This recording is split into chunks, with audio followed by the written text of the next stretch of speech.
So ఈరోజు అదాని దానిలోకి సంబంధించి ఇది నేషనల్ ఇంట్రెస్ట్కి సంబంధించినది. ఇప్పుడు నేషనల్ మీడియాస్లో అన్నిట్లో మాట్లాడుతున్నారు, ఏమిటి అన్ని దానిలో కూడా చెప్తున్నారు. It's a beautiful opportunity for Chandrababu Naidu, కూటమి ప్రభుత్వానికి. ఖచ్చితంగా అదాని మీద సిబిఐ ఎంక్వైరీ వేయాలి. ఇది ఎక్కడ జరిగింది, ఏం జరిగింది అనేది చూడాలి. రేటు తగ్గించినందుకు కూడా ఈ విధంగా జరుగుతుందనేది కూడా ఇక్కడ తెలుసుకోవాల్సిన విషయం. అదేవిధంగా ఈ అసెంబ్లీలో చాలా బ్యూటిఫుల్ ఇన్సిడెంట్స్ కూడా జరిగినాయి. టోల్ రోడ్ అనేది గతంలో జగన్మోహన్ రెడ్డి గారు ఉన్నప్పుడు కూడా Krishnababu I think principal secretary for roads and buildings, ఆయన కూడా ఒక ప్రపోజల్స్ ఇలాంటివి బాగుంటుంది అనేది కూడా నేను కూడా డిస్కస్ చేయాలి. ఎందుకంటే ఇప్పుడు కేంద్ర ప్రభుత్వం వేస్తోంది నేషనల్ హైవేస్ వేస్తున్నప్పుడు వాళ్ళు కూడా టోల్ పెడుతున్నారు కదా, ప్రతి చోట టోల్ పెట్టి చేస్తున్నారు. కానీ ఆ రోజు జగన్మోహన్ రెడ్డి పెడుతూ ఉంటే టోల్ బాదుడు ఇక ఇది అని చెప్పేసి మాట్లాడిన సందర్భం. కానీ ఈరోజు చూస్తే అదే టోల్స్ అని తీసుకొని రావడం. డెఫినెట్గా రోడ్స్ అనేటివి ఇంకోటి అనేది ఇట్స్ కంటిన్యూస్ మెయింటెనెన్స్గా ఉండాలి అంటే మాత్రం టోల్స్ అనేది ఉండాలి. ఇప్పుడు జరుగుతోంది టోల్స్. ఇప్పుడు గవర్నమెంట్ ఆఫ్ ఇండియా చేస్తోంది, ఎన్హెచ్ఏ ద్వారా చేస్తుంది, లేకుంటే మూర్తు ద్వారా చేస్తుంది. అది లేదు స్టేట్ గవర్నమెంటే చేస్తామంటోంది. మరి వీ హ్యావ్ టు సీ గతంలో ఈ స్టేట్ గవర్నమెంట్ వల్ల చేసేది ఏ విధంగా చేస్తుంది, ఏ విధంగా ఎలా ముందుకు పోతుంది అనేది చూడడం జరుగుతుంది.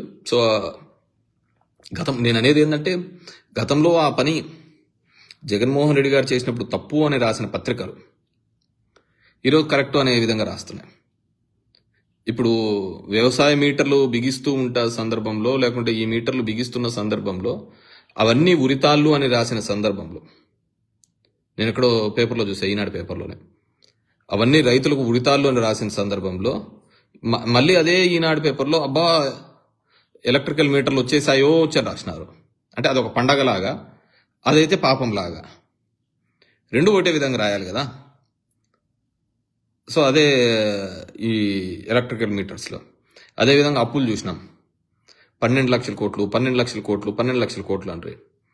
తీరా మొన్న చూస్తే ఎంతో 6 లక్షల కోట్లకు చేంజ్ ఏదో చూపించడం జరిగిందనమాట. అసెంబ్లీలో ఇవన్నీ నేను ఏది మాట్లాడుతున్నానో నేను రికార్డ్స్ పరంగానే, డాక్యుమెంట్స్ ప్రకారంగా మాట్లాడుతున్నాను. ఇవన్నీ కూడా 6 లక్షల కోట్లు అంటారు. మిగతా 6 లక్షల కోట్లు ఎవరి జోలికి పోయినాయి? గాలికి పోయినాయి. ఎందుకంటే గాలి కూతలు, గాలి మాటలు, శ్రీలంక చేసేస్తున్నాం, ఇది చేస్తున్నాం అని చెప్పేసి.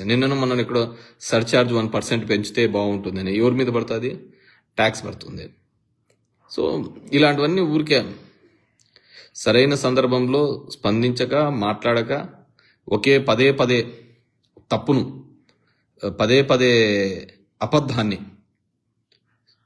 చెప్పి జనాల లేకి తీసుకొని పోయే ఒక ప్రయత్నం. దీనిలో లేక ఒకడు అతీతులేం కాదులే, దానిలో లేక అందరూ. మన ఇప్పుడు లక్ష్మీపార్వతి గారు చెప్తూ ఉండే, దీనికి ఏముంటుంది, ఎన్టీ రామారావునే ఎక్కడికంటే అక్కడికి నాశనం పట్టించినారు పాపం. మనమంతా ఏమవుతుంది? జగన్ రెడ్డి అంటున్నాడు నా కుటుంబాన్ని ఏం చేసేకైతుంది అన్న, దాంట్లో ఒక్కరికి స్పేర్ ఏం చేయలే వాళ్ళు. సో వాళ్ళ దృష్టిలో ఎవడైనా సరే మడత పెట్టేయడమే. ఒక్క సిబిఎన్ ఒక్కడే బాగుండాలా, మిగతా వాళ్ళందరూ అంతే. ఏం చిరంజీవి గారిని అయితే ఏ విధంగా రాసినాడు చెప్పు? ఇదే పవన్ కళ్యాణ్ గురించి, వాళ్ళ మదర్ గురించి రాసినప్పుడు ఆయన పాపం బాధపడినాడు. సరే, ఇప్పుడు ఇంకా ఆయనకు కూడా వేరే అవకాశం లేక కలిసిపోయినాడు తప్ప, ఆ రోజు పాపం వాళ్ళ ఇంట్లో వాళ్ళ పేరు మీద రాసినాడు. నేను అట్లా ఇవన్నీ పవన్ కళ్యాణ్ అన్నాడు. పిఆర్పి పాత పెట్టేస్తున్నారు అని అలకల్లా ఈనాడు ఆఫీస్ ముందర ధర్నా చేసినారు. నేను అప్పుడు ఎమ్మెల్యేగా ఉంటే 9 to 14 మధ్యలో చిరంజీవి గారు ఎమ్మెల్యేగా ఉంటే పాపం ఆయన కూడా బాధపడినారు. సో మళ్ళీ వీళ్ళు నన్ను తిడుతున్నాడు వీళ్ళ దాని నుంచి అని చెప్పి తిట్టడం జరిగింది. అట్లుంటే అవన్నీ కూడా. సో మళ్ళీ వాళ్ళే కలిసి మళ్ళీ మమ్మల్ని పాతేయాలా అని చెప్పేసి వాళ్ళే తిరుగుతారు. ఏమంటే మనకు మెమొరీ ఏదే కానీ పెద్దగా గుర్తుపెట్టుకోం కదా, కాబట్టి మనుషులం కదా, తొందరగా మర్చిపోతా ఉంటాం. కాబట్టి ఆడికంటే ఆడికి గాలి మాటలు చెప్తా ఉంటాం, పోతా ఉంటాం. చూడు, అప్పులు కావచ్చు, మిస్సింగ్ కేసులు కావచ్చు, ఎలక్ట్రిసిటీ బిల్లు కావచ్చు, మళ్ళీ ఏంది రాష్ట్రాన్ని అసలు నాశనం చేసినాడు జగన్మోహన్ రెడ్డి. అప్పులు అసలు మేము తేరుకోలేకపోతున్నామని చెప్పేసి నేను ఎప్పుడో అసెంబ్లీలో చూసిన. బాగా చూసుకోండి, 2019 ఈనాడు పేపర్ ఫస్ట్లో వచ్చినప్పుడు ఖజానాలో 100 కోట్ల రూపాయలు ఉంది. యనమల ఇచ్చిన స్టేట్మెంట్ 100 కోట్ల రూపాయలు ఉంది, జీతాలు ఇవ్వడమే బరువు అని. 5 ఏళ్ళు సరే ముందు అటు ఇటు ఉంటుంది కానీ కొద్దిగా డిలే ఉండొచ్చు కానీ జీతాలు అయితే ఇచ్చినారు కదా. అసలు నడపలేము అన్నారు. సో అలాంటిదన్నీ చేయడం జరిగింది. కానీ మా జగన్మోహన్ రెడ్డి ఏం చేసినాడు, 7,000 కోట్లు పెట్టినాడు. ఎందుకు?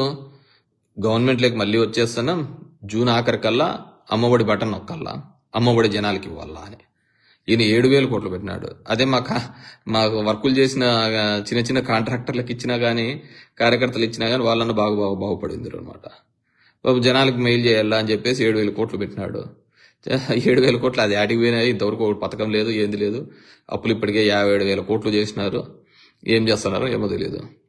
ఈయన ఆలోచన అట్లుంది. ఆయన 100 కోట్లు పెట్టినాడు. దీంట్లో చంద్రబాబు ఎంత స్మార్ట్ అంటే అతను తెలిసిపోయింది 2019లో గవర్నమెంట్ రాదని.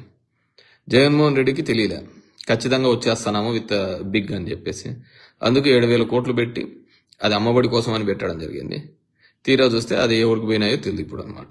సో ఆ విధంగా ఉంటా ఉంటది అనమాట. సో ఈ అబద్ధాల గారడి మీద దీనిల మీద సో మల్టిపుల్ ఆపర్చునిటీస్ ప్రతిసారి కూడా దాన్ని ఏ విధంగా వినియోగించుకుంటాము, ఏ విధంగా అనేది ఇదనమాట. ఇప్పుడు మా సోషల్ మీడియా వాళ్ళను కూడా అరెస్ట్ చేస్తున్నారు, ఇది చూపిస్తున్నారు. నేను రిక్వెస్ట్ చేసేది ఏంటంటే కూటమికి దయచేసి ఎక్కడైనా కానీ ప్రతిపక్షం అనేది మాట్లాడకపోతే, మనల్ని ఎత్తి చూపకపోతే ఆ నష్టము ప్రతిపక్షం కంటే పాలకపక్షానికే వస్తుంది. ఈ విధమైన మ్యాండేట్స్ 151 సీట్లు కావచ్చు, 164 సీట్లు కావచ్చు, ఈ మ్యాండేట్స్ అనేది డెమోక్రసీకి చాలా ప్రమాదకరం. ఎందుకంటే చంద్రబాబు మన ఎప్పుడో వినేది కూడా చూసిన, నాకు అన్ని తప్పుడు సంకేతాలతో తప్పుడు మాటలతోనే నేను 14 నుంచి 19లో మోసపోయినాను, అందుకే ఓడిపోయినాను అని చెప్పేసి ఏదో వినడం చూసిన అనమాట. ఇవి చాలా నెగిటివ్. ప్రతిపక్షం అనేది లేకపోయినా మాకు 151 వచ్చినప్పుడు ఏమనుకున్నాం, మొత్తం ప్రజలందరూకి ఈ మా సైడే ఉన్నాము, ఇంకా మాకు ఎదురే లేదనుకున్నాం. తీరా చూసేకల్లా ఇప్పుడు ఏమైంది, 2024 వచ్చేకల్లా దెబ్బతిన్నాము లేదా? సో వాయిస్ అనేది ప్రతిపక్షం లేకపోతే, ప్రతిపక్ష గొంతు లేకపోతే ఖచ్చితంగా అది పాలకపక్షానికే ఇబ్బంది జరుగుతుంది. ఇప్పుడేమో అంతా స్మూత్గానే ఉంటుంటది. అందరూ కూడా మన దగ్గరకు వచ్చి అందరూ ప్లీజింగ్గానే మాట్లాడుతూ ఉంటారు. సరే ఇప్పుడు అక్కడ ప్రతిపక్షం లేదు, మాకు 11 మందే సీట్లు ఉన్నారు, మీకు ఆ గలం ఇప్పలేదు. సో సోషల్ మీడియా అనేది నేను ఎప్పుడూ చెప్తుంటాను, ఒక ఫోన్ వచ్చిన తర్వాత, టెక్నాలజీ వచ్చిన తర్వాత, ఒక ఫోన్ ఉన్న ప్రతి ఒక్కడు ఒక పత్రికా సంపాదకుడే, ఒక టీవీ ఛానల్ ఓనరే. తన ఒపీనియన్ని బలంగా వినిపించవచ్చు, చెప్పచ్చు. ఇప్పుడు నేను ఈరోజు ఈ విధంగా చెప్తున్న సందర్భం, కానీ మనం మాట్లాడే భాషలో, మనం పెట్టే పోస్ట్లో అసభ్యకరంగా లేకపోయినంత వరకు అది యాక్సెప్టబుల్. ఆ విధంగా అందరూ కూడా ఉంటే చాలా బాగుంటుంది.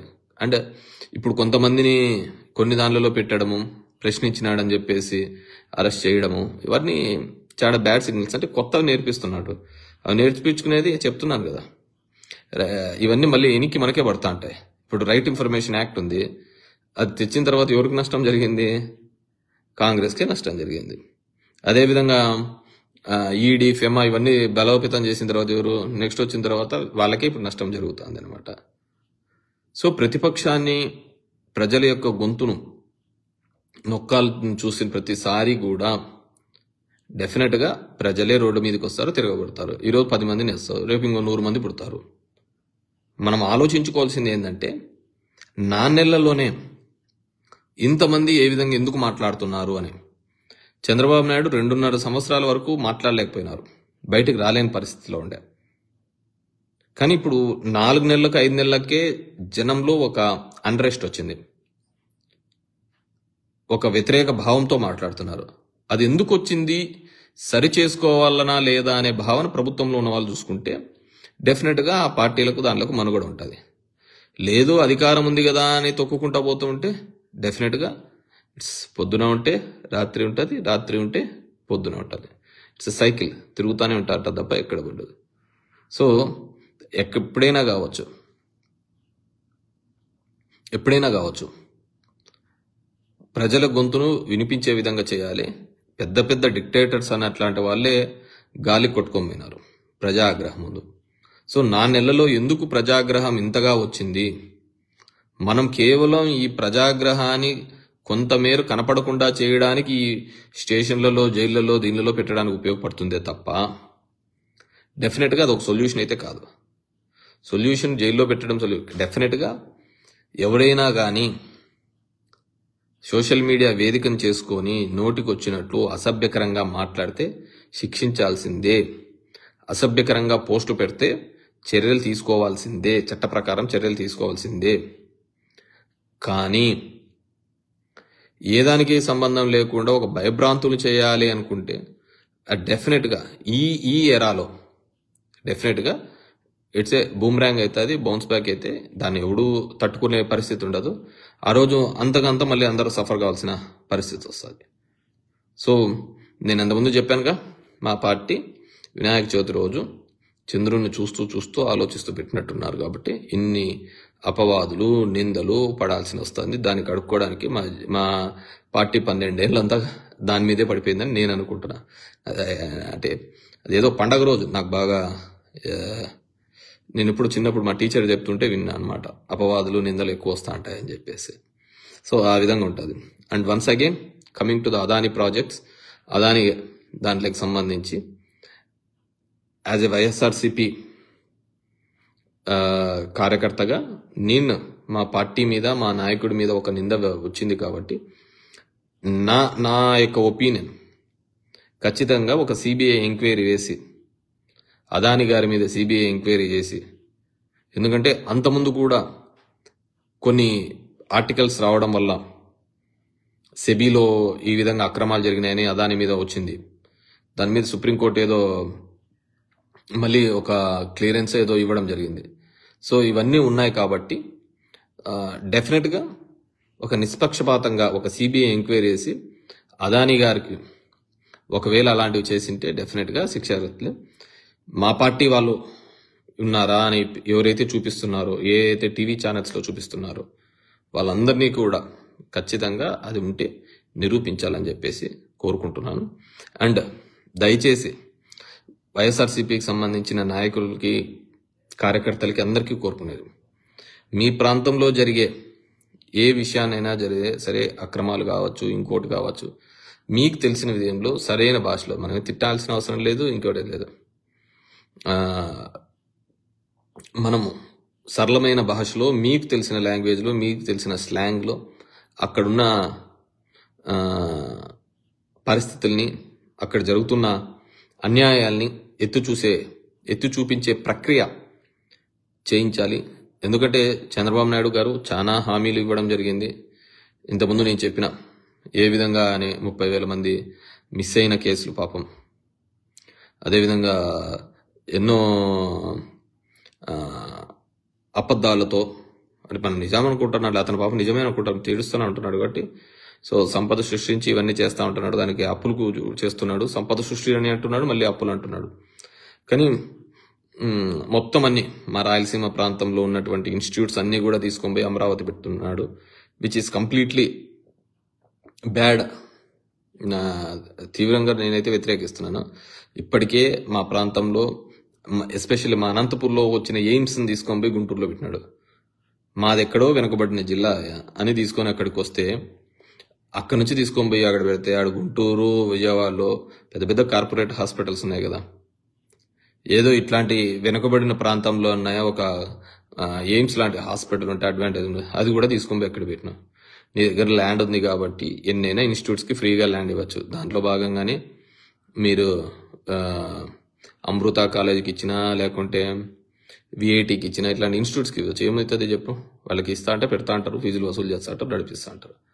అది కాదు కదా. సరే, వాట్ ఎవర్ మేబీ, నువ్వు ఏదంటే కొత్త ఇన్స్టిట్యూట్స్ తీసుకొని వచ్చి పెట్టండి. సో మా ప్రాంతంలో జరిగే దానిల గురించి కూడా రెగ్యులర్గా నేను, యాజ్ ఐ టోల్డ్ యూ, ఖచ్చితంగా 1 year వరకు వాళ్ళు ఇచ్చిన హామీలు కావచ్చు, దీని గురించి కానీ ఇప్పుడు ఏం ప్రస్తావించాము. 1 year తర్వాత ఫేజ్ బై ఫేజ్ మేనర్ దాన్ని ప్రస్తావిస్తాము. ఎందుకంటే వాళ్ళకు కూడా సంపద సృష్టి కదా. సో అది, సో నేనైతే సిబిఐ ఎంక్వైరీ వేసి ఖచ్చితంగా చంద్రబాబు నాయుడుకి మంచి ఆపర్చునిటీ, అదానీ గారిని జైల్లో పెట్టించడానికి, దేశం కోసం పోరాడిన వ్యక్తిగా అలాంటి నష్టం. ఎందుకంటే గతంలో 5 రూపాయల 10 పైసల నుంచి 2 రూపాయల 49 పైసలు తగ్గించి కొనుక్కున్నందుకు, ప్రభుత్వానికి మేలు చేసినందుకు ఇలాంటివి జగన్మోహన్ రెడ్డి మీద ఆరోపణలు వచ్చినాయి. కాబట్టి వాటి మీద కూడా మీరు కూడా ఎంక్వైరీ చేసేసి చర్యలు తీసుకోవడానికి బాగుంటుంది.